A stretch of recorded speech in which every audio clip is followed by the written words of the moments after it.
Хэрэв чи гинэд өөр ертөнцид дуудагдаад бүр хаан болчихвол яах вэ?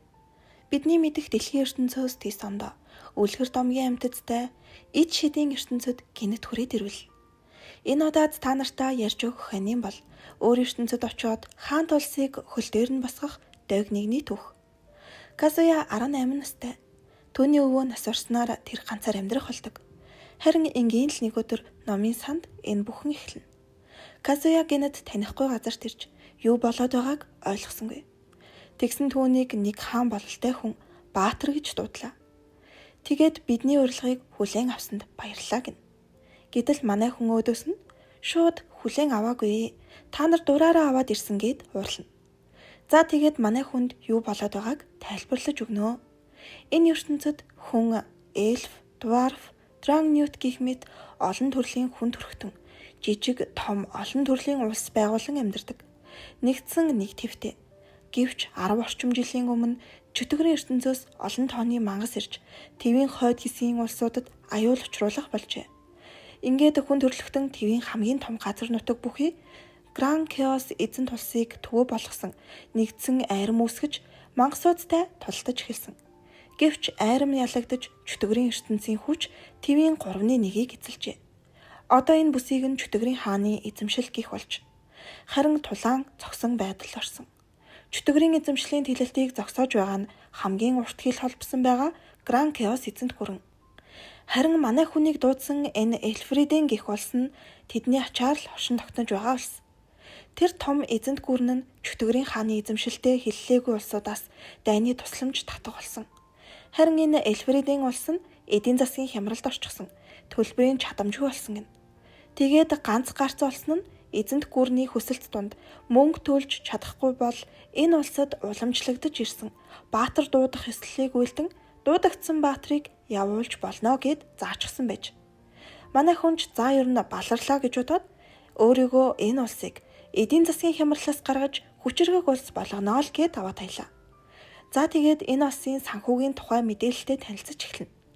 Манай хүн бүр энд ирснээсээ хойш 3 өдөр, 3 шөнө хаан ерөнхий сайд хоёртой хуралдаж байгаа юм. 3 хоног ярилцсны эцэст хаан нь өөрийн суудлаасаа огцроод манай хүнийг шинэ хаанаар өргөмжилчихнэ. Тэгснээ бүр өөрийн охин Лиша Эльфриденийг шинэ хаантай сүй тавих талаар зарлана.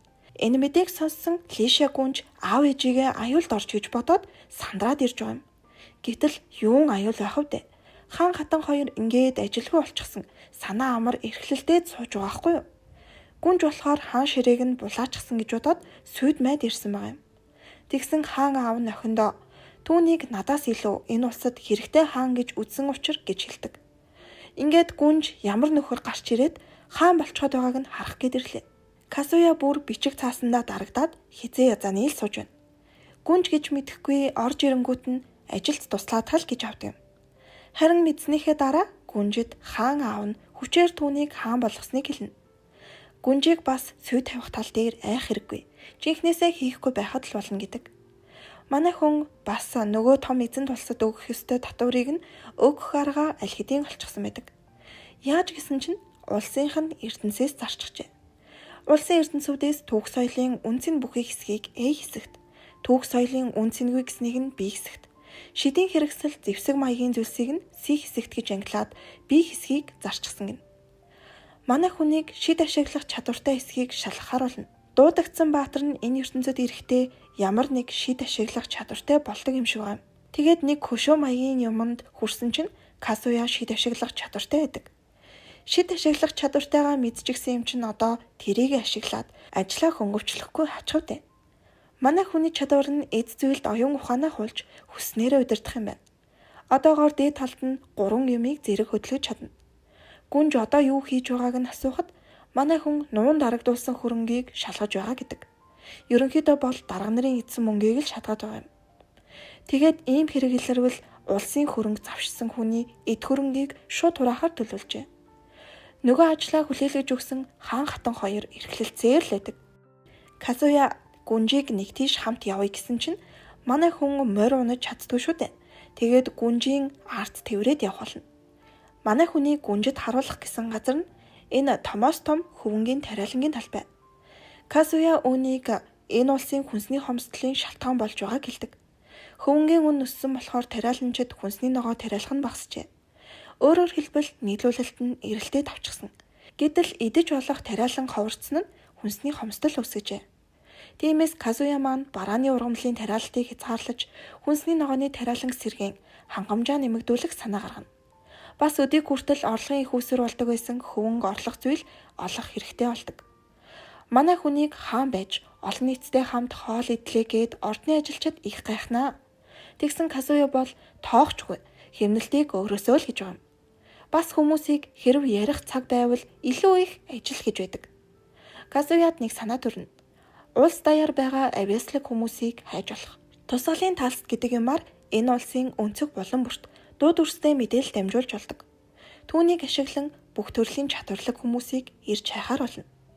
Ингэснээр танил талаа ашиглан чадвар муутай хүмүүсийг улсад ажилдаг байдлыг зогсоож байгаа юм. За ингээд улс орон даяар манай хүн өөрийн биеэр мэдээлэлээ дамжууллаа. Нас хүйс, үндэс угсаа, хөрөнгө чинээ харгалзахгүй. Ямар нэг зүйлийг бусдаас илүү чаддаг байх ёстойг л зарлав. Мөн их хүн хамруулахын тулд хамгийн авьяаслаг хүмүүсийг ордноос шагнана гэдгээ хэлнэ. Нээрэн гүнжид аль хэдийн Казуя таалагдж эхэлсэн бололтой.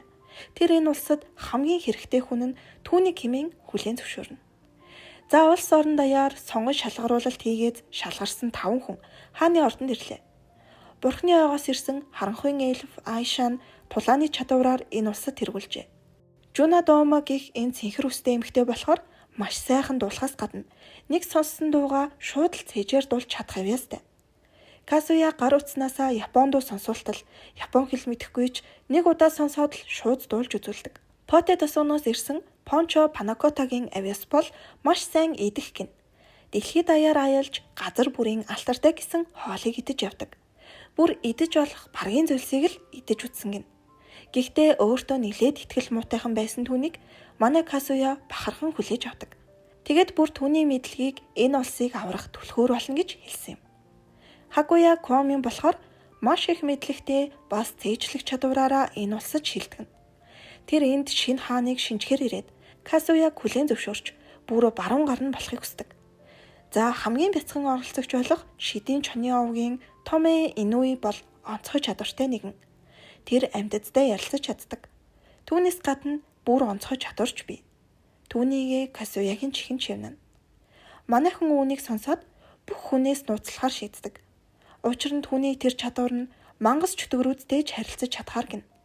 Түүний чадвар байвал хүн төрлөختөн болон чөтгөрийн ертөнцийн хооронд шинэ харилцааг үүсгэж магадгүй гэж Казуя боддог. Өдийг хүртэл хүн төрлөختөн чөтгөрүүдийг ярьж чаддгүй гэж боддог байсан. Гэсэн чинь охин тэдний нэгтээ тарч ярилцаж байснаа хэлж өглөө. Тэгэд охиныг энэ улсын хамгийн чухал хүнд тооцож хамгаалалтад авах талаар бодно. Гэсэн шууд хамгаалалтад авчихвал хүмүүс ямар нэг зүйл нууж байгааг нь гадарлаад мэдчихнэ. Тиймээс охиныг хааны гэр бүлд өргөж авахар болно. Мөн түүний гэр бүлийг хааны ордонд хамтдан амьдруулахар шийдлээ. За харин нөгөө хоол сонирхдаг гэсэн залуугийн авьяасыг улсын хүнсний хомсдлын асуудлыг давхад ашиглахар шийджээ. Талс дэшиглэн улсын өнцөг булан бүрт хааны шинэлэг хоол гэх нэвтрүүлгийг шууд дамжуулж байна. Гой дуулдаг эмэгтэй хөтлөгчөөр ажиллаж хоол сонирхдаг залуу нэвтрүүлгийн тайлбарлагч юм. Энэ улс хүнсний хомсдолд орчихсон байгаа учраас үүнийг даван туулахын тулд энэ улсын хүмүүсийн идэж заншаагүй ч элбэг олдох материалаар хэрхэн амттай хоол хийж болохыг таниулахыг зоржээ. Нэгдүгээрт наймаалжийг идэж болдог гэдгийг Казуя өөрийн гараар хоол хийж харуулan нотлно. Энэ улсад наймаалжийг огт иддэг юм байна. Бүгд л амар гайхаад идэг. За тэгээд нэвтрүүлгээр шууд гүнж болон бусад авьяаслаг хүмүүст хийсэн хоолоо хамтлуулдаг. Мэдээж манай хүний хийсэн хоол маш амттай байх нь ойлгомжтой. Дараагийн хоолны материал нь модны үндэс. Казуягийн яаж хоол хийж байгааг л харчих. Багхан давс болон элсэн чихрээр амтлаад л өгтөл бүгд амаа олохгүй идэж байгаа юм. Бүр дахиад байна уу л гэд нэхнэ. Дараагийнх нь том авгалдайн дарш. Хүрэн давс тус элсэн чихрээр амталсан гин. Манай Казуягийнхаар бол мисо, буурцгийн цуг гэх мэт Япон амтлагчтай төстэй байдаг. Тэгээд амсаж үзснэ. Бүр миний төрсөн нутгийн амт гээд уйлчихнаа хөрхөн. Энэ ертөнцид слаймыг зэрэрин гэж нэрлэдэг юм байна. Үүнийг ч бас ашиглаад амттай хоол хийж болдгийг Пончо танилцууллаа. Энэ удаад харин огт мэдэхгүй зүйлээ идэх гэж байгаа Казуя айгүй баргар царайлаад сууж идэг. Зэрээрийн ашиглаад хийсэн хоол нь удаан гомонтой тун төстэй харагдана. Тэгээд Казуя хамгийн ихэнд амталж үзлээ. Мэдээж энэ хоолч бас тун амттай байгааг бүгд гайхна. 7 хоногийн дараа гэсэн чинь хааны хоолны нэвтрүүлгийг дахиад хийх хүсэлт маш их ирсэн байдаг. Энэ улсын ерөнхий сайд нь одоо би огцрох цаг болсон. Шин залуу үедээ халаагаа өгье гэд нөгөө энэ улсын хамгийн ухаалаг залуугаар шалгарсан хүнд суудлаа өгөхөөр болно. Ингээд яг жинхнээсээ манай хүний барангоор болж байгаа юм. Гэхдээ бас хөөрхөн нөгөө огцорсон ерөнхий сайд нь улс хүнд цаг үед байгаа учраас цаашид ч хийж чадах зүйлсээрээ туслана гэд үлддэг. Казуя түүнийг хааны зөвлөх болгоно. За тэгсэн шинэхэн ерөнхий сайд үүргээ авмагцаа хамгийн түрүүнд хаандаа хэлсэн үг нь хаантан амраад өгөөч гэж гуйдаг юм да. Казуяг хэд их ажиллаад байгаа учраас ордон даяараа огт амрах боломжгүй. Хэд их ажиллаад байгаа юм байна л та. Тэгээд хааныг нэг өдөр амрааж гүнжтэй болцоонд явуулахаар болдог. Хаан гүнж хоёрыг харин улсын хүчрэхэг дайчин гэж ирсэн Айша хамгаална. Тэр гурав хүнд танигдахгүй тулд цэргийн академийн хувцас гээд сурагчийн дүрмд шиг юм өмсөөд ордноос гарлаа. Тэд хотоор зугаалж явж байгаад гой дуулдаг Жунагийн хоолны газарт ирж хоол эздэг. Нөгөө үдэн гомон шиг хоолыг нь аль хэдийн олон хүмүүс эздэг болчихсон гэдгийг Жуна хэлж өгнө. Бас зүлгэн дээр сууж гүнжийн өвдгийг дэрлээд л Казуя гүнж хоёр маань бүр хөөрхөн татансаад л байгаа юм. Нэрэн манай хүн чөлөө цагаараа нэг юм хүүхэлдээ ойж шидийн аргаараа өөрийн оюун ухааныг хулбарлан хөдөлгөөн сурчсан. Дараа үүнийгээ хэрэгтэй зүйлд ашиглахаар төлөвлөж байгаа нь лавтай. Тэгсэн нөгөө хүүхэлдээгээ бүр томоор хийлгчихэд аялагч нарын бүлгэмд илсүүлчихжээ. Нэг ёсондоо хэдий биеийн хааны ордонд хааны ажлыг хийж байгаач түүний нэг хэсэг энд адал явдал хайж авна. Аялагч нарын дунд чихмэлт гэдэг нэр нь бүр алдаршчихсан гэж байгаа юм. Нэг цамхагт орж даалгавар биелүүлж яваад багийнхаа нэг эмэгтэйг аварсан чинь нөгөөх нь чихмэлтэд баараг дурлцчихна. Гүнж яагаад ийм юм хийгээд байгааг нь асуусан чинь Казуя газар доорх хонгилыг судалж байгаа гин. Нэмээд бас хөвгөлтэй байгаагаа ч нусангүй. Манай хаан энэ улсад далайн бомбд байгуулж тэр хотоо бусад хотуудтай холбох зам барихаар төлөвлөнө. Ингэснээр улсын эдийн засгийг сайжруулна гэж байгаа юм. Бас маш их ажилласан ордны ажилчдыг урамшуулж тэднийг 5 хоногийн амралтаар шагнана. Нөгөө хідэн хөөрхий бөөн баяр. За тэгээд бомбд барихаар шийдсэн газраа ирж үзлээ. Тэгсэн энд бомбд барихыг эсэргүүцсэн оршин суугчид байж таарна. Яагаад гэтэл тэр хүмүүс далайн бурхныг шүтдэг юм гин. Энэ хот барих гээд байгаа газрыг нь Кайжин их далайн бурхны эзэмшил гэж үздэг. Энд нь барилга барьвал Кайжин хилэгнэж далайгаас авраг мангас гарч ирээд хотыг залгидаг гэж ярьдаг байна. Үүнийг манай хаан дорхноо ойлгоно. Нэг ёсондоо энэ газар нь цунами болдог газар гэж. Тиймээс ямар ч тойж байршлаа солихоор шийдлээ. Манай хүн энэ улсад бүрээрийг хүртэл таниулчихсан. Бүгд л хааны хоолны авьяасыг нь биширч байгаа юм. Манай хэдийг зам тавьж байгаа газартай танилцаад явж байх үеэр Айша дээр нэг шувуу ирд нисэн ирж цагтал дамжуулдаг. Тэгсэн түүнд төрсөн гэр нь болох харанхуйн тосгоноос мэдээ иржээ. Бурхны ойд гинтийн хөрсний гулгалт болж тосгоны тал хэсэг сүйдсэн гих мэдээ ирэв. Ойрын үед бурхны ойд тасралтгүй бор орсон. Одоо ор сурггүй болсон иргэд цөөнгүй байгаа гин. Тэгээд зам тавих ажилд ажиллагдсан байгаа хааны армийг дагуулan шууд бурхны ой руу явахаар боллоо. Аз болж тэд бурхны ойтой ойр ирсэн байгаа. Харин гүнж нийслэл рүү явж нэмэлт хүч дагуулan ирэхээр болно. Бурхны ойд 40 гаруй хүн сурггүй алгуулжээ. Ингээд хааны арим ирснээр аврах ажиллагаа эхэллээ. Казуя эздэвэл хөдөлгөх чадвараараа жижигхэн модон хулганыг хөдөлгөн газар даагуур явуулснаар нурангад дарагдсан хүмүүсийг хурдан олж чадна. Энэ улсын цэргийн хүчийг 3 гүн хуваан удирддаг. Тэгсэн тэдний хоёр нь шинэ хааныг эсэргүүцэн бослог гаргахаар болно. 2 гүнтэй хөрш улс нь бас хамтрахаар болдог. Манай Казуя сүлжийн боломж олгохоор 3 гүнтэй талстын хүчээр нүүр нүрээ харан хуралдаж байгаа юм. Гэсэн ч 2 гүн түүнийг эсэргүүцсэн шийдвэрээ өөрчлөх бодолгүй хэвээр байдаг. Харин энэ үеэр гүнж өөрийн үсийг тарьж тэдний бослогыг эсэргүүцэн хааны таалд бац зогсгоо илэрхийлнэ. Казуягийн айрам нэг гүнгийнх нь газар руу тулааны усан онгоцыг газарт явж болохоор дугуйтай болгож ирээд довтлоо. Дайсны талч хөлөг онгоцыг хөдөлгөөнгүй болгож хаан болон цэргүүдийг нь хайсан ч нэг ч хүн дотор нь байсангүй. Казуя хөдөлгөөх шидээ ашиглан хөлөгийг хүүхэлдэйгээр удирдах үжээ. Тэдний анхаарлыг сарниулаад гүнгийн байгаа газар руу очисон байв. Ингээд Кастер Варгас гүнтэй тулдан ялж түүнийг буулган авдаг. Варгас гүн Айшагийн хүчийг харангуйтаа яасан тэнэг их хүч вэ гэж байгаа юм. Ялагдлаа хүлээж байх үедээ Варгас гүн гүнжээс Казуяг сайн хаан гэж бодож байгаа эсхийг нь асуулаа. Харин гүнж тэр л хаан байх ёстой. Хэрв өмнөх хаан болох эцэг минь хаан ширээг буцааж авахыг хүсвэл Казуятай хамтран эцэгтэйгээ тултахад бэлэн байна гэдэг. Ингээд Варгас гүнд боолын хүзүүвч зүүлгэлээ. Хүзүүвчний эзнэр Казуяг байхаар тохируулжээ. Хэрв эзнээ гэмтэх гэвэл боолын хүзүүвч зүүсэн тухайн хүн толгоогоо алдах гин. Варгас гүний агаарын хүчийг гартаа авсан хааны арим одоо Кармайн гүн рүү товтлно. Гүн ер нь бол бараг ялагдах нь тодорхой болсноо ойлгоход өөрөө буугаад өчгдөг. Улсын бүх цэргийн хүчийг гартаа авсан манай хаан одоо тэдэн рүү занл хийлж байсан хөрш улстай тултгал үлдлээ. Амидоны улстай хийсэн тулаанд ч манай таал илт давуу ялна. Харин энэ улсын ард иргэдийн уур хилэн үзэн ядалтыг намжаахын тулд талс ташиглан мэдээллийн хөтөлбөр нэвтрүүлэг бэлддэг. Эльфридений entertainment хөтөлбөрөөр дамжуулан хүмүүст эерэг байдлыг түгэнэ. Хөгжмийн нэвтрүүлгийн дундуур Амидоны улсын дэслэгч генералаар төрийн дуулалыг нь хүртэл дамжуулсан нь ард иргэдэд таалагддаг. Шууд дамжуулалтаараа хаан аль ч улсын иргэн байлаа. Эльфриденд чөлөөтэй байх хэрэгтэй. Өөрийн улсын дууг дуулах нь чөлөөтэй гэдгийг хэлж өгнө. Үүний дараа энэ улсын хоол хүнсний хомсдлыг шийдэх аргыг хайж болдог. Сарааны үнцээр төрөл бүрийн хоол хийхийг санаачлаад хүн бүрт хоолыг нээлттэй идэх боломж өгч гудамжинд хоол тараана. Амидоны улс Эльфриденд эзлэгдэхээс өмнө ийм гялцал байгаагүйг бүгд ярьж байдаг. Хүмүүсийн амьдрал маш хурдан сайжирч хотын төвд маш олон худалдаа гарчээ. Соума Казуя гэх нэр бүх улсад яригдах болжээ. Дампуурах төгсөн хаан тулсын эдийн засгийг сэргээсэн, хүнсний хомсдлоос гаргасан, албадуудтайгаа ойр дотн байдаг хаан. Сувагтай идэвхтэй байдаг хөөрхөн үзэгчдэд зориулаад giveaway зарласан байгаа.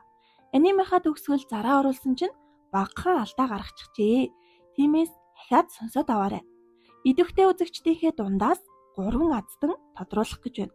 Та нарын маань хийх ёстой даалгаврууд бол 1-р сувагтаа subscribe дарсан байх, 2-р бичлэгтээ лайк дарах, 3-т бичлэгээ өөр ямар нэгэн платформ руу шеэр хийх. Хамгийн сүүлд нь эдгээр даалгавруудаа скриншот хийж админийнхаа IG хаяг руу илгээгээрэй. Бас сторигийн мэд өөр ямар нэгэн үйлдэл нэмж хийсэн бол бэлгэн дээр нь нэмээд бонус бэлэг нэмж өгнө. Шалгарсан 3 аздандаа админ нь Demon Slayer-ийн аним фигурыг багтаасан 100,000 төгрөгийн бэлгийн багцуудыг бэлдсэн байгаа. Аздангуудаа яг 2-7 хоногийн дараа буюу 4-р сарын 23-ны орой тодруулж IG хаягаар нь эргээд холбогдно. Сувгаа дэмжиж урмын үг өгдөг үзэгчдэдээ маш их баярлалаа. Эльфридийн улсын өмнөх хаан хүргэнээ магтан суун. Тэр нь манай Соума Казуя. Манай хүний энэ ертөнцид ирээд авсан чадвар нь харанхуйн төрлийн шид. Харин тэр шидийг ашигладаг хүн цөөхөн гин. Гүнж гэхэд л энэ шидийг ашигладаг хүнийг ердөө 3 удаа л харсан гэдэг. Тэдний нэг нь гүнжийн ээж болох хатан. Харин Казуя маань энэ шидээр өөрийгөө ч хамгаалах боломжгүй юм гэхэд Айша хааныг ямар ч үед хамгаалахаа амлав. Харин манай хүн бол хохиноор хамгаалуулж байгаадаа баг зэрэг хичиж байна гэдэг. Өмнөх бүлэгт Эльфридийн улс Амидоны улсыг эзлээд дуссан. Харин үүнтэй холбоотой асуудлаар Амидоны улсын нийслэл Ван хот руу эзэнт гүрний 50,000 цэрэг ирж байгаа гин. Ингээд хааны ордонд энэ талаар зөвлөлдөж эхэллээ. Гранкеос эзэнт улсын цэргүүддээ Амидоныгийн ханхууч мөн ирсэн байна. Тэр ханхуу шууд л Ванг эргүүлэн өг гэж шаардав. Амидоны улс нь хүн төрөлхтний нэгдэл орсон учраас улсын хэлийг нь өөрчлөхийг эзэнт улс хүлээн зөвшөөрөхгүй юм байх. Манай Казуя бол харин өөдөөс нь битгий дураараа яриад байл гэдэг юм. Угаасаа Амидоны улс л өөрсдөө эхлээд Эльфридийн луу дайрсан. Тэгснээ ялагдсан хойноо эзэнт улсыг ашиглан газраа буцаан авахар олиггүй үйлдэл хийж байгаа байхгүй юу? Тэгсэн нөгөө Амидоныгийн ханхуу өмнөх хааны шийдвэр өөртөө нь огт хамааралгүй энтер гээд бүр тэнэгтэж өгнө. Харин Казуя түүнийг эхлээд зүгээр уучлалт гуйчаа миний хөвшин гэж байгаа юм. Нөгөөх нь тэгээд яах чаргагүй туртай дургүй нэг юм хучлах байдаг. Гэвч Казуя газар нутгийг нь буцаан өгөхгүй гэдгээ шулуухан хэлнэ. Ван хотын иргэд өмнө нь саарл өнгөөр төсөөлөгдөх үйс амьдралтай байсан бол өнөөдөр олон төрлийн өнгө алгалсан сайхан хот болсныг манай хүн хэлв. Тэгээд иргэд хэнийх нь талд орох бол гэж асууна. Мөн эзэнт гүрний элчид хандан Амидоны улсын бусад улс орны хэрэгт хошууд үрдэг байсан ойлггүй үйлдэлүүдийг илтгэдэг. Казуя ханхуг гарган элчид санал тавихыг хүслээ. 10 жилийн өмнө гинэт гарч ирсэн чөтгөрийн хааны эзэмшлээс болж хүн төрлөختөн эзэмшил нутгаа алдаж эхэлсэн. Харин Гранкиос эзэнт гүрэн чөтгөрийн эсрэг хүн төрлөختнийг нэгтгэх дуудлага болох хүн төрлөختний холбоог нээж холбоонд нэгдсэн улсууд 3 хуулийг даах ёстой болсон. Үүний нэг нь хүн төрлөختний хоорондох тулаанаас үүдэлтэй цэргийн хүчээр хилийн шугам өөрчлөхгүй байх явдал. Амидоны улс холбоонд илссэн ч Эльфридийн нэгдээгүй. Тиймээс л одоо нийслэлээ алдсан Амидоны улс 1-р хуулийг даган газар нутгаа буцаан авахар эзэнт гүрний туслалцааг хүсэж байгаа нь юм. Казуя элчид 2 улсын харилцааг сэргээх хүсэлтэй байгаагаа хэлв. Хэлэлцээрийн өмнө эзэнт гүрний генерал Казуяд хоолоор дайсных нь хариуд нэг шинэ хоолны санааг хэлж өгнө. Тэр нь чөтгөрийн хааны эзэмшилд гарч ирдэг мангасын мах. Тэгсэн мангасын махыг идэж үзсэн гэдгийг нь сонссон Казуя дотроо хөөхөн царайлчаад зоригтой юм а гэж бодов. Тэр генерал 4 далавчтай авраг могой махыг идэж үзсэн гин. Харин тэр мах нь шууны махтай адил амттай байсан гэж хэлдэг. Яагаад мангасын махыг идэх болсон талаар нь асуухад тагнуулын салаа мангасын махаар хоол хийж үлдээсэн ул мөртөө таарсан гин. Өөрөөр хэлбэл оюун ухаанд чөтгөрүүд нь мангасуудаар хооллдог. Биднийхээр хүн төрлөختөн амьтдын махыг эздэгтэй яг адил гин. Ингээд үргэлжлүүлэн хэлэлцээр хийх цаг болов. Харилцаа холбоотой байх хэдий ч холбоонд нэгдэх хүсэлгүй байгаагаа Казуя шуудхан хэлнэ. Харин оронд нь нууцаар холбоотон болох хүсэлт гаргав. Тэгээд хоорондоо харилцаж байх хэрэгсэл санал болготол манай Казуяг эзэнт гүрэнд хүрээд ирээч хааны суудлаа өмнөх хаанд буцаагаад өчөх. Бид хүссэн албан тушаалыг чинь өгье гэж авдаг юм да. Тэгээд бүр хичээгээ суулгая. Манай улсын хаан болооч гин. Манай гүнж уурлаад л босоод ирлээ. Яасан ч Казуяг өгөхгүй л гэж байна. Манай Казуяж өөр улс руу явах бодолгүй байгаагаа хэлв. Тэгээд тэд үргэлжлүүлэн хэлэлцээр хийх асуудлаар ярилцаад тус тусын улсдаа элчин сайдын яам байгуулахар болно. Тэд үүр цайтал ярилцжээ. Энэ ертөнцийн чөтгөрийн хааны нэрийг Девалрой гэдэг. Казуяд харин энэ нэрийг хаан ихтэй сонсож байсан юм шиг мэдрэмж төрнө. Маш их ажилласан түүнийг гүнж амрах хэрэгтэй гээд өвдгөөд ирлүүлэн хэвтүүлнэ. Ядарсан үедээ надад хэрхлэж болно гэдэг. Хэлэлцээрийн дагуу дараах шийдэлт хүрчээ. Эльфридийн хаанд улсын айрам Ван хотыг буцаан өгч өөрсдийн улс руу буцна. Буцаан өгөх нөхцөл болгон Амидоны улсаас Эльфридийн улсад дайны нөхөн олгор олгох ёстой. Мөн хоригдол буцаан өгөх ажлыг хэлэлцээрээс тусад нь явуулна. Энэ шийдвэрт Амидоныагийн ханхүү баахан бухимдаж байгаа юм. Тэгсэн эзэнт гүрний элч хэрэв шийдвэрийг хүлээн зөвшөөрөхгүй бол эзэнт гүрэн дахин оролцохгүй гэдгээ хэлв. Мөн Амидоны улсыг хүн төрлөختний холбооноос гаргана гин. Амидоны улс 4 өөр улсын голд байрладаг. Хэрэв холбооноос хасагдах юм бол бусад 3 улсын хоол болох аюултай. Иймээс Амидоныагийн ханхүү үүнийг хүлээн зөвшөөрөхөөс өөр аргагүй болдог. Ингээд Амидоны улсын орлогын 2 жилийн хэмжээний нөхөн олгорыг 10 жилд хуваан төлөвлөхөр болно. Түүнийг заавал эзэнт гүрний зоосон тэмдэгтээр төлөх ёстой. Амидониан цэргийн хүчиндээ ихэнх төсөө зарцуулдаг. Тэгэхээр энэ төлбөрийг төлснөөр цэргийн хүч нь сулрах магадлалтай. Бас барьцаанд нэвтрүүлэг дамжуулдаг чулууг нь авна гэтэл ханхүү зөвшөөрсөнгүй. Тэгвэл оронд нь номын самданд байх номнуудыг авахыг хүсдэг. Тэгсэн ханхүү номыг бол хүснээр авах гэж байна. Ингээд хэлцээр амжилттай дуслаа. Манай Казуя ханхууд хандан зовж олсон улсыг захирахад амар. Зовлгоо олж авсан улсыг захирахад хэцүү гэж хэлдэг. Харин ханхуу үүнийг ойлгосон эсхийг мэдэхгүй ч дэмий зүйлд битгий санаа зовдоо гэж хэлчихэд яваад өглөө. Эльфридийн улсын айрам Ван хотоос явж байна. Ард иргэд нь гадны улсын хүчийг явж байгаад баярлах бус харин ч гуниглаж байгаа харагддаг. Тэд Амидониагийн удирдлагад эргэж орохоос хайж байгаа хэрэг. тэд дарангуйлалд амьдарч ирсэн. Харин тэр өдрүүд нь одоо буцаж ирэхгүй гэж айж байгаа юм. Амидониагийн ханхүү иргэн ирснээр дэг журам тогтоохыг хүсгэн лавтай. Гэвч ирэх чөлөөг нэгэнт мэддэг болсон ард түмэн яах вэ? Ингэж манай хэд ярилцсан явна. Эзэнт улсын элчч мөн өөрийн улсдаа иргэн ирлээ. Энэ улсын хатна нь энэ генералын эгч. Дүүгээ хараагүй удаад ганцаардлаа гэд шууд л тэрвэрэд авна. Дүүгээсээ Сомо Казуя гэгч ямар хүн байна гэж асуув. Харин дүү нь тантай адил ажлын өрөөндөө ор тавьчихсан нэгэн байна гэдэг. Эзэнт гүрний бодлогыг ойлгон баатар болж дуудагдан ирсэндээ уурлаагүй. Ухаалаг нэгэн байсан гин. Шин зүйлийг араараас нь гарган ирдэг төсөөлшгүй нэгэн. Энэ ертөнцийг харах үзэл нь биднээс өөр гэдэл түүний тухай ярьж гарна. Бас тэр эзэнт гүрэнтэй хөл нийлүүлэн алхаж нууц холбоотон болох санал тавьсан. Үүнийг сонссон эзэнт гүрний хатан тэсэлгүй инээд алдав. Саяхны хүртэл туйлын дордож байсан улс нэг мэдсэн твийн зүүн бүсийг даатгаж болох холбоотон болох нь гэж бодохоор инээдтэй байна гин. Сомо Казуя санснаас ч сонирхолтой нэгэн бололтой гэдэг. Мөн хурдан түнтэй уулзахыг хүснэ. Манай хааны оюун ухаанаа хулбарлсан чихмэлт адал явдлаа үргэлжлүүлсээр л байгаа бололтой. Нийт аялагчдыг хааны ордонд урьжээ. Хаант улс аялагчдын ажлыг дэмжиж найр зохион байгуулж байгаа юм байна. Аялагчид чихмэлтийг ч бас уулдаа гин. Тэгсэн чихмэлт унаад өгнөө. Лишя гүнж түүнийг аваад явдаг. Тэгсэн чихмэлтээ дангаар нь шид ашиглан явуулаагүй. Үнэхээр хаан өөрөө чихмэлтийн дотор нуугдаад оччихсан байж. Манай гүнж хааныг ногоон өстэй охинтой хартаад идэг. Инээж байгаад л манай хүнийг хөөхөн бантаачхна. Казуя шоронд хоригдож буй Кармен гүнтэй уулзна. Казуя түүнээс шоронд амьдрах ямар байгааг асуусан чинь гүн санснаас тухтай байна гэдэг. Мөн их тайван байна гин. Манай хүн дотроо зөрүүд өвгөн юм аа л гэж үздэг юм. Кармен гүн анханасаа бүхнийг төлөвлөсөн байв. Хөрөнгө завшсан язгууртнуудыг ивэлдээ авч буй мэтээр тэднийг нэг дор цуглуулан эцэст нь баригдах нөхцөлийг бүрдүүлсэн.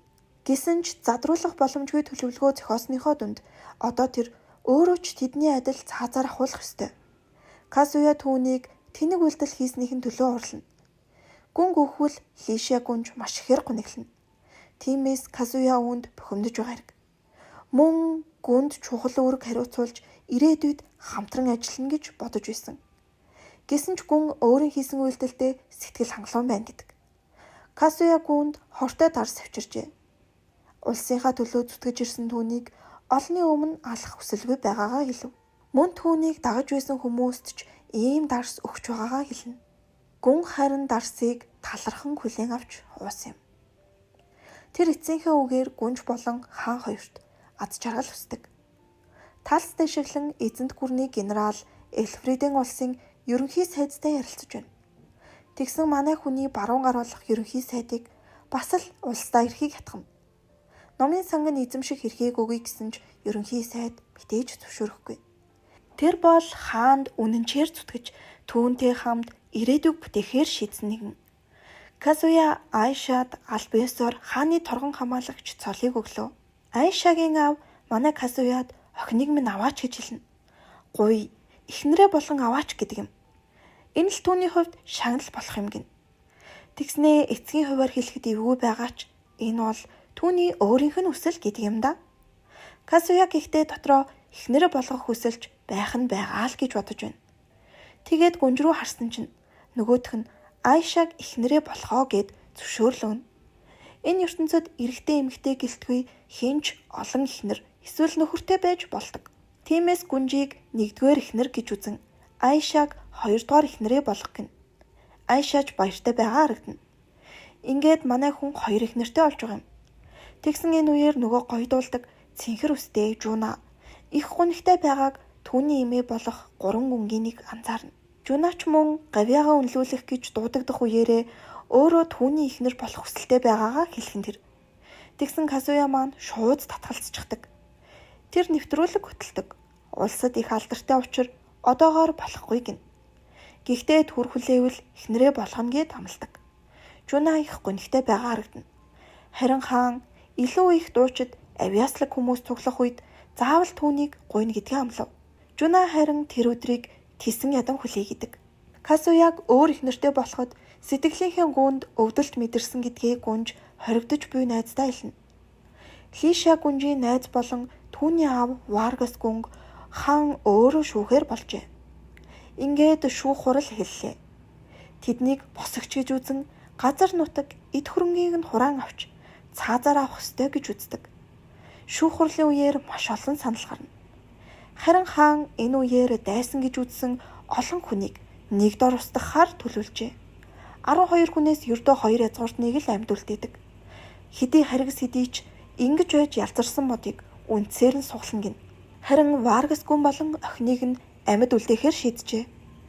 Варгас гүний охин Карлаг боол болгоно гэдэг. Ингэхдээ хаан болон гүнжийн дэргэд байна. Нэг ёсондоо Лишагийн найз учраас ингэж аварч байгаа хэрэг.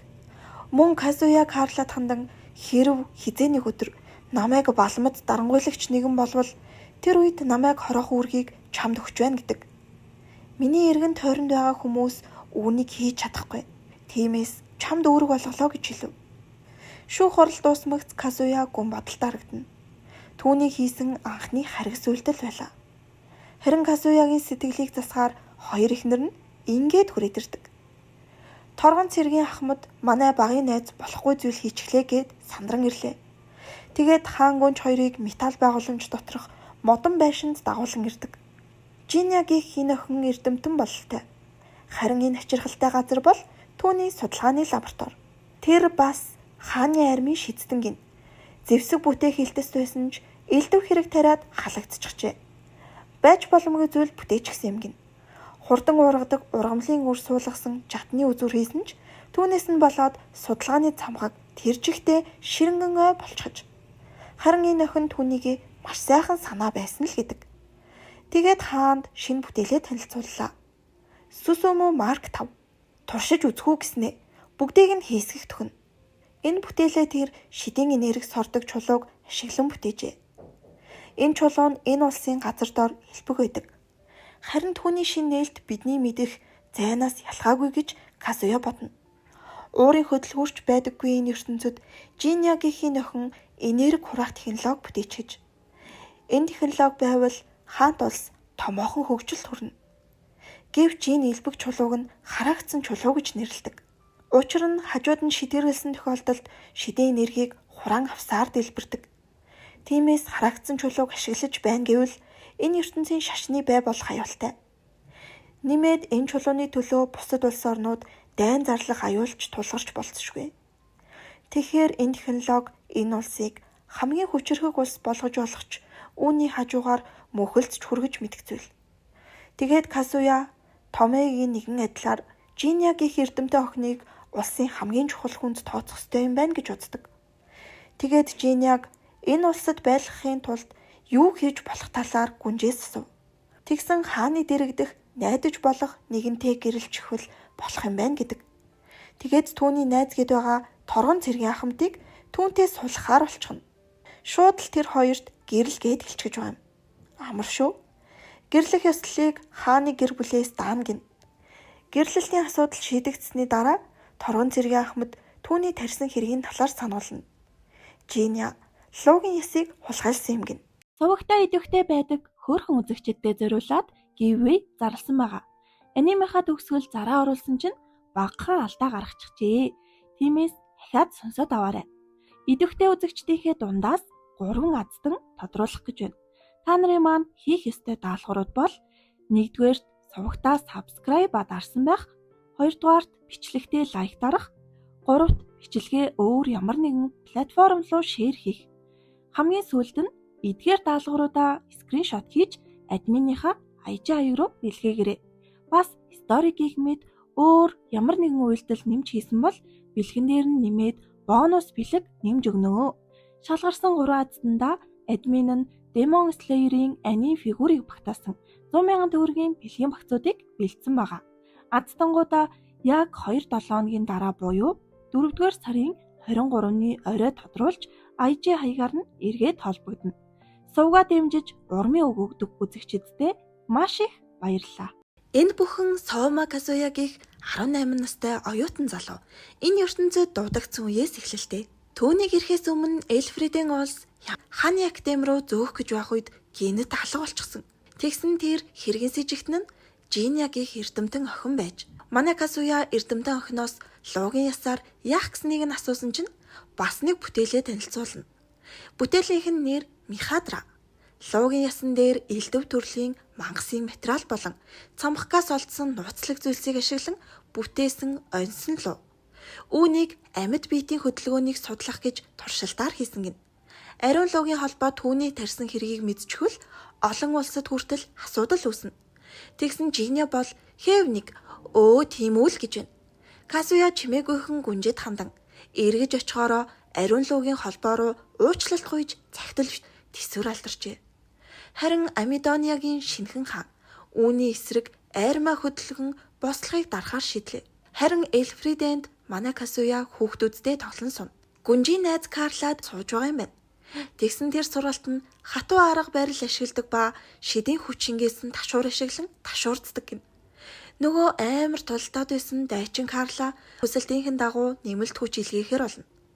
Өөр улсын хааныг дагаж байгаад бухимдаад сууж идэг. Бослох бүр хааны эсрэг болох хүртлээ томорчээ. Иргэдээс гадна язгууртнууд хүртэл нэгдэж эхэлсэн байв. Тэгээд бослохоос зүгтсэн Амидониагийн хаан Юлиус цөөн тооны цэргүүдэд дагуулan эзэнт гүрнийг зоржээ.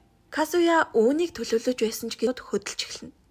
Харин барууны хөлсний цэргийн улс болох Зэм төвийг баримталдаг тул эзлэн төрмгийлэхээр хөдлөөгүй ч нөгөө хоёр улс руугаа хөлсний цэргүүдээ явуулж байв. Лунария ариун хааны улс нь сарны дайг нь Лунарияг шүтдэг шашинтай. Хам лам нь улсаа удирддаг. Тэдний улс сүсэгтэн нараа хамгаалах нэрээр Амидониагийн хил дээр цэргээ барьлуулжээ. Харин Түргис улс нь цас мөсний орон. Тэр тусмаа өмнөд хагас нь жилийн талд цас мөсөнд дарагдсан байдаг. Цасгүй газар бол тэдний мөрөөдөл. Одоогийн Амидониас сул дорой байгаа. Азар Түргис улсын дайралтыг өмнөд хэсгийн цайз Нербагийн эзэн туршлагатай жанжин Херманы ачаар зогсоогоод байна. Гэвч хэр удаанд хэсэг нь тодорхойгүй. Хаан нь зогцсон Амидониа мөхөхөд орцжээ. Херман гих генерал мөн Амидониагийн сангийн сайд нар Амидониаг Эльфридентэй нэгтгэх хүсэлт гаргажээ. Гэвч Амидониаг улстайгаа нэгтгэх нь эрсдэл дагуулна. Ашигтай тал нь хүн ам нэмэгдэх. Өөрөөр хэлбэл ирээдүйд улсын хүч томорно гэсэн үг. Бас асуудал. Бас саяхныг хүртэл дайнтай байсан нь ч асуудал. Нэмээд Амидониа улсаас авах ёстой дайны нөхөн олгорыг авах боломжгүй болно. Мөн Амидониагаас болоод цагаач нар Эльфриден улсыг зорих нь нэмэгдэнэ. Гэсэн ч Казуя Амидониа улсыг нэгтгэхийг зөвшөөрлөө. Иксел гүнгийн ус Амидониагийн сангийн сайдыг хүлээн авч уулздаг. Тэр улсынхаа эдийн засгийн мэдээлэл, эрх мэдэлтний материалуудыг хадгалж байгаагаа хэлв. Казуя харин түүнд талархснаа илэрхийлээд өөрт нь зүтгэх бодол байна уу гэж шууд сангийн сайдаар томилдог. Амидониа улс чинээлэг биш цэргийн зардал ихтэй байсан. Харин тийм улсыг эдийн засгийн уналтад оруулаагүй түүний зүтгэлийг үнэлэх хэрэгтэй гин. Нин түрүүнд Амидониа бүсийг сэргээх даалгаврыг өглөө. Харин Түргис улсын хүчийг тогтоон барьж байсан Херман генерал хаанд өргөл болгон бэлэг авчирсан байдаг. Казуя ойроос хурч үзээд ширдэг байгааг нь мэднэ. Тэгээд генералаас "Арай энэ дотор эмхтэй тэр дотроос манай Казуя мэл гайхаж байгаа юм. Яаж мэдчихв" гэсэн Казуягийн амьд. Казуя түүнийг хараад л Юлиусийн дүү гэдгийг нь мэднэ. Тэгээд яах гэж ирсэн юм гэсэн чинь манай хүнтэй гэрлэх гэж ирсэн юм гинэ. Тэгснэ би хаантай гэрэлчихвэл Амидониа бүсийг захирах байр суурьтай болно үсттэй л гэж байна. Харин гүнж түүнд бид байр суурийн төлөө биш. Айша Жунач гэсэн адил өөрсдийн хүслээр түүнийг дэмжихийн тулд хажууд нь байгаа юм гэж хэлдэг. Роро харин хаан угаасаа надад таалагддаг гэж байгаа юм чинь. Угийн сайхан залуул гэж байна. Тэгээд хааны ашигладаг талстыг сурталчилгаанд ашиглаж мөнгө олох боломжтой гэж ярихыг нь сонсоод манай хүнд ч таалагдана.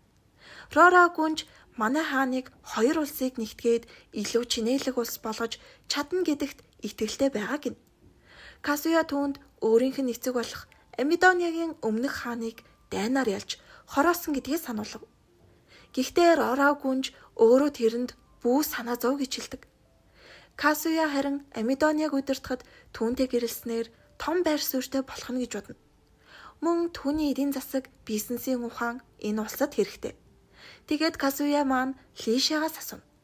Лишач мөн адил энэ охиныг чадварлаг гэж үзэн зөвшөөрөл өгнө. Ингээд Рора дөрөвдөх эхнэр боллоо. Манай Лиша хаанд биднийг ч гэсэн нандинаж байгаарэ гэж захина. Эхнэр болох зөвшөөрлөө авангуудаа хайрт минь гоёх зүйл байна гэдэг юм да. Тэр өөрийн гэсэн бизнестэй болохыг хүсжээ. Ингээд Эльфриден Амидониагийн хоёр улс нэгдэж Фридония улс боллоо. Казуя анхудаа Гранкиос эзэнт гүрний хатан Мария Юпориотой талс ашиглан танилцсан. Хатан нөгөө л нэг хүн төрөлхтний гэрээ ёсоор улсын хэлийг өөрчилж болохгүйг сануулдаг. Гэхдээ ярилцсаныхаа эцэст хоёр улс нэгдсэн асуудлыг эсэргүүцэх хэрэггүй болно. Эхнэр нь болонгуудаа л нөгөө Рора чинь Казуятай хамт нэг орон дээр унтаж байдаг. Энийг харсан Лишия Айша хоёр гомдчихно. Айша бүр уйлагнаад идэг. Ророг сэрээсэн чинь яасан бэ хайрт минь гин. Тэр шүнжэнгөө ажиллаад өрөө рүүгээж явах тэнхэлгүй болсон байжээ. Лишия харин ажлынхаа өрөөнд яах гэж ор тавиад байдаг юм бэ гээд л уралдیں۔ Хоёр улс нэгдснээр ажил уул овоо шиг их болж хүн хүч хүрэлцэхгүй болдог. Тэгээд уншиж бичиж бодож чаддаг хүмүүс хэрэгтэй хэдий ч энгийн ардын дунд ийм хүн ховор. Казуяд нэг санаа төрнө. Тэр язгууртан болон цэргийн язгууртны тушаал дэвших хэмжүүрийг өөрчилдөг. Энэ бол өөрийн эзэмшил газрыг удирдах чадвар. Түүнээс нь болоод язгууртнууд боловсралтай боолуудыг ирж хайхулжээ. Тэгснийг сайхан сэтгэлт боолын наймаачин өөрийн боолуудыг үнцэнд хүргэж сайн хүнд даатгахын тулд бүх боолуудаа боловсрал олгосон байдаг. Язгууртнууд бүр ухаалаг боолын төлөө алалцаж эхэлжээ. Тэр сайхан сэтгэлт боолын худалдаачинд ганц л боол үлдээд байлаа. Тэгсэн Казуя зүсээ хуурган ирээд боолоо зарахгүй биз гэж асуув. Гэхдээ манай хүн зүгээр л энэ боолын 8 очныг туршиж байжээ. Казуя энэ улсын боолын ёсыг халахыг хүссэн ч гэнэт ийм шийдвэр гаргавал нийгэмд том үмэн үүснэ. Тиймээс боолын нийгмийг аль болох өөрчлөхийг хүсжээ. Тэгээд хааны гаргасан шийдвэртээ энэ зэрэгцэн боолуудаа сургасан байсан энэ 8 очин их алдаршсан тул хаан өөрийн биеэр эндэрж Казуя яг л ийм хүнийг хайж байсан гин. Тэгээд энэ 8 очныг боолыг мэрэгшүүлэх газрын анхны захирал болгохоор шийднэ. Сувагтаа идэвхтэй байдаг хөөрхөн үзэгчдэд зориулаад giveaway зарласан байгаа. Анимынхаа төгсгөл зараа оруулсан чинь багахан алдаа гаргачихжээ. Тиймээс дахиад сонсоод аваарай. Идэвхтэй үзэгчдийнхээ дундаас 3 аздан тодруулах гэж байна. Та нарын маань хийх ёстой даалгаврууд бол 1-р сувагтаа subscribe дарсан байх, 2-р бичлэгтээ лайк дарах, 3-т бичлэгээ өөр ямар нэгэн платформ руу шеэр хийх. Хамгийн сүүлд нь эдгээр даалгавруудаа скриншот хийж админийнхаа IG хаяг руу илгээгээрэй. Бас story-ийг мэд өөр ямар нэгэн үйлдэл нэмж хийсэн бол бэлгэн дээр нь нэмээд бонус бэлэг нэмж өгнө. Шалгарсан 3 аздандаа админ нь Demon Slayer-ийн аним фигурыг багтаасан 100,000 төгрөгийн бэлгийн багцуудыг бэлдсэн байгаа. Аздангуудаа яг 2-7 хоногийн дараа буюу 4-р сарын 23-ны орой тодруулж IG хаягаар нь эргээд холбогдно. Сувгаа дэмжиж урмын үг өгдөг үзэгчдэдээ маш их баярлалаа. Урд нь харанхуй чиглэг хөвдөөргсөн бохир байсан ядуусын хороололд одоо огтөөр газар болжээ.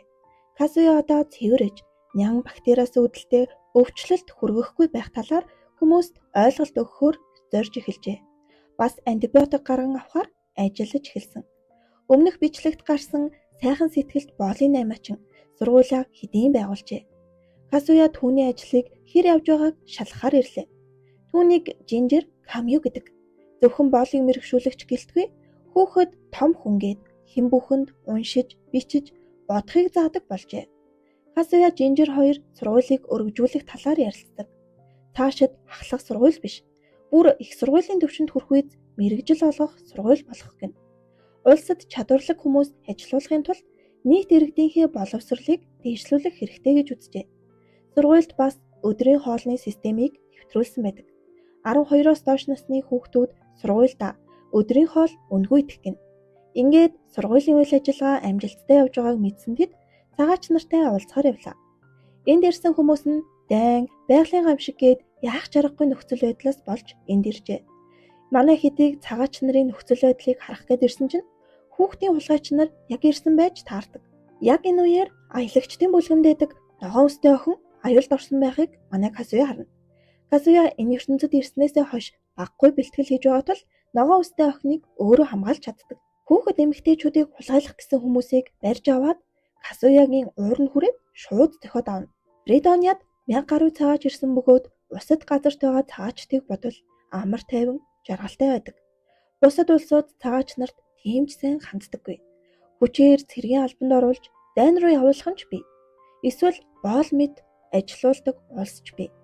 Улсынхаа асуудлыг дайжгүй сайн шийдвэрлэж байгаа учраас Казуя одоо цагаач нарт анхаарал тавихаар шийджээ. Энд байх сууцуудыг харсан гүнж майхан шиг юм а гэв. Харин Казуя майхан биш, Монгол гэр шиг юм байна гэдэг. Тэгээд цагаач нарын тосгоны тэргүүнтэй орж уулзахад тэд индианууд шиг харагдлаа. Казуя цагаач нарт өөрсдийн улсаа хаяж Фридониагийн иргэн болох санал тавилаа. Үгүй бол энэ улсаас явах ёстой гэв. Цагаач нарын нутаг хэдийн чөтгөрийн хааны эзэмшил болж хуучин амьдрал нь сэргэхэд бэрэг болсон.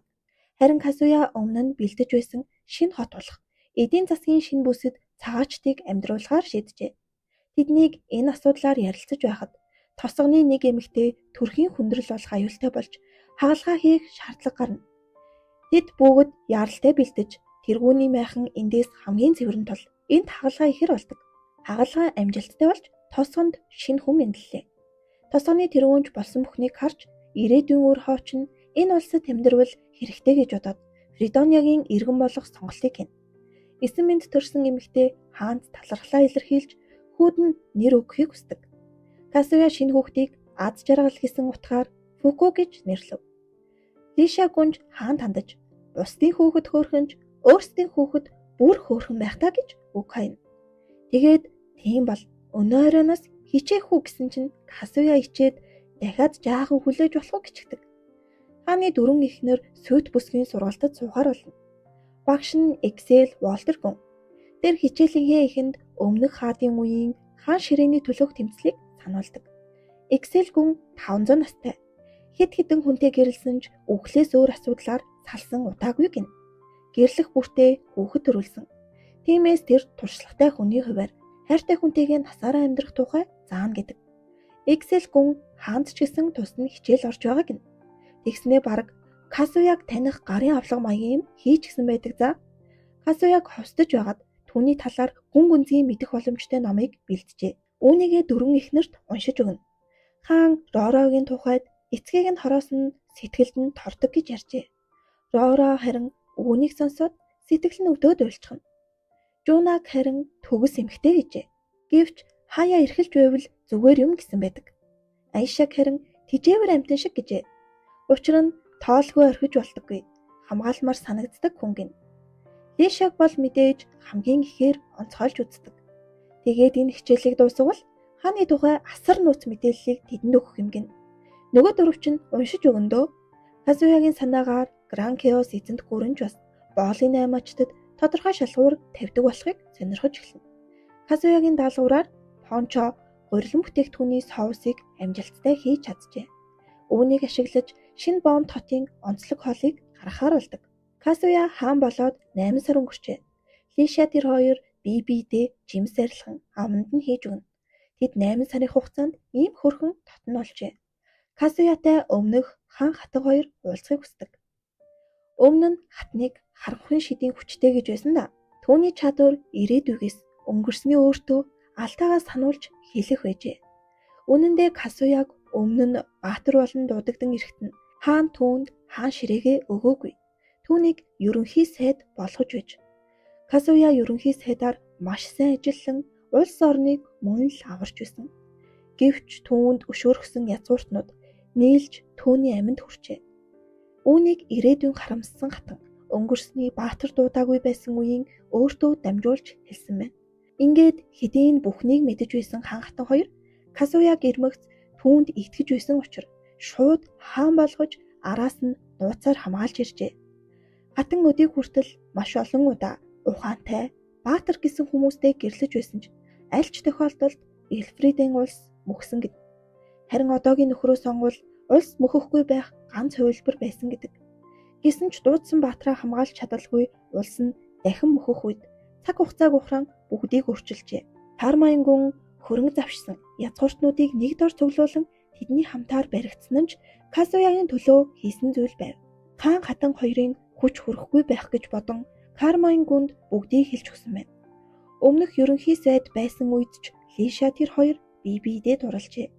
Тиймээс энэ удаад энэ ертөнцид ирэхэд нь тэр хоёрыг шууд сүй тавихаар зарласан нь тийм учиртай байж.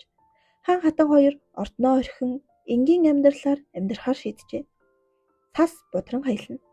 Шинэ он гарах төгчөө. Казуя Лишаг тэрвэрэн би чам тайртай. Надтай гэрлээч гэж албаесоор хэлв. Тэр яг он гарах мөчөд галын наадам болохтой зэрэгцэн сэтгэлээ хилчилсэн юм. Ойр дотны хүмүүсээ цуглуулад бүгдэд нь шинэ оны мэнд хүргээд аним маань дуслаа. Дөрвөн бичлэгийн турш хамтдаа байсан хөрхнүүддээ үнэхээр их баярлалаа. Дараагийн бичлэгээр ямар аним үзэх хүсэлтэй байгаагаа комент хэсэгт үлдээгээрэй. Fill me up, buttercup baby, just to let me down and mess me around, and in words of all, you never go, baby.